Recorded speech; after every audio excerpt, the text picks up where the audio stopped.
Hi guys, something very dishonest about the Tories and their friends in the media is that they will only talk about poverty in Britain when it suits them. Bring up the issue of benefits and the usual tripe comes out about too many people being feckless, work-shy and lazy. They will blame parents if children go hungry and call it communism if the government provides free school meals. However, whenever asylum seekers or say foreign aid is mentioned, then the heartless conservatives, being in the Tory party or in the media, suddenly become humanitarians demanding an end to poverty in Britain. Here a Tory peer spoke to Tory-friendly GB News about foreign aid. Have a listen.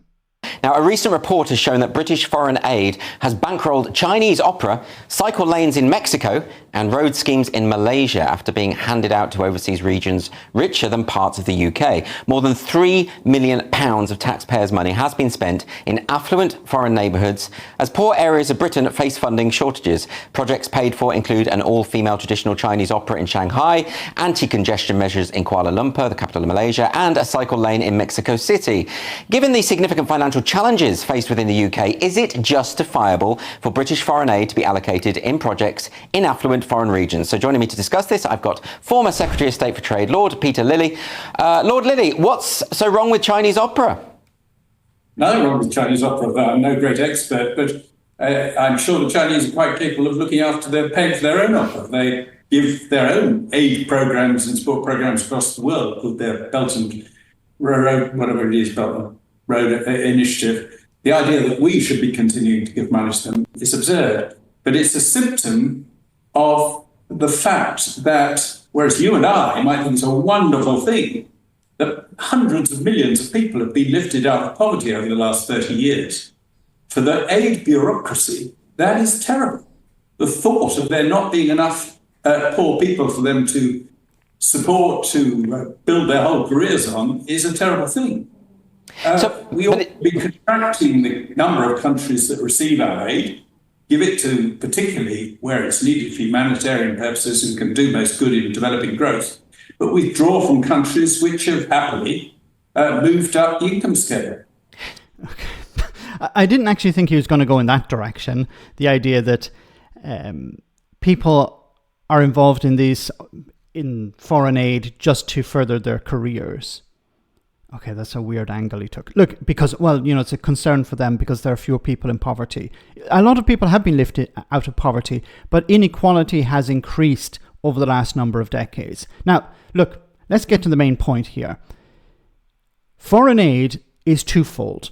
One is providing humanitarian aid. The other is soft power. And, these are Brexiteers. These are people who thought, look, we need to abandon Europe and expand across other parts of the world. But they're against the idea of British soft power, it seems. Because when we talk about money in China or money in Malaysia or wherever, this is about influence in those countries. It's not so much, of course it's not humanitarian aid. Chinese opera is not humanitarian aid, but it's about influence in that part of China or influence in China in general.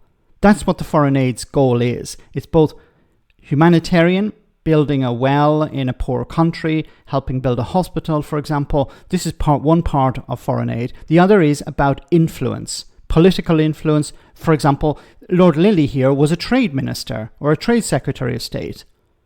And he doesn't seem to understand that part of foreign aid is about soft power as well. It's about getting the British foot in the door, helping improve trade. Look, we helped you with this opera. Let's talk now about trade. We have businesses that we'd like to export to China. Maybe there are businesses in China that would like to export to the United Kingdom. So the foreign aid is about influence, soft power, and Brexiteers want to get rid of that. It makes no sense whatsoever. Now, the other point, we should be spending the money at home. But as soon as you talk about raising taxes to help people in poverty, what do you think GB News' response to that is? What do you think Lord Lilley's response to that is? No. How dare you raise taxes to help the poorest in society? We don't want to help the poorest in society because they're all lazy. They should be forced off benefits and into work. We should cut their benefits. We should drive them further into poverty. If they're poor, it's because they're bad people, because they make bad life choices. So they only care, and I'm using the word care in a very loose sense, they only care about poor British people whenever the issue of immigration is brought up, asylum seekers, or of course foreign aid. It's extremely dishonest. But trying to remove money that helps improve British trade, for example, or British soft power, is nonsensical. Let me know in the comment section, guys, what you think. As always, your comments are greatly appreciated. Thanks a lot.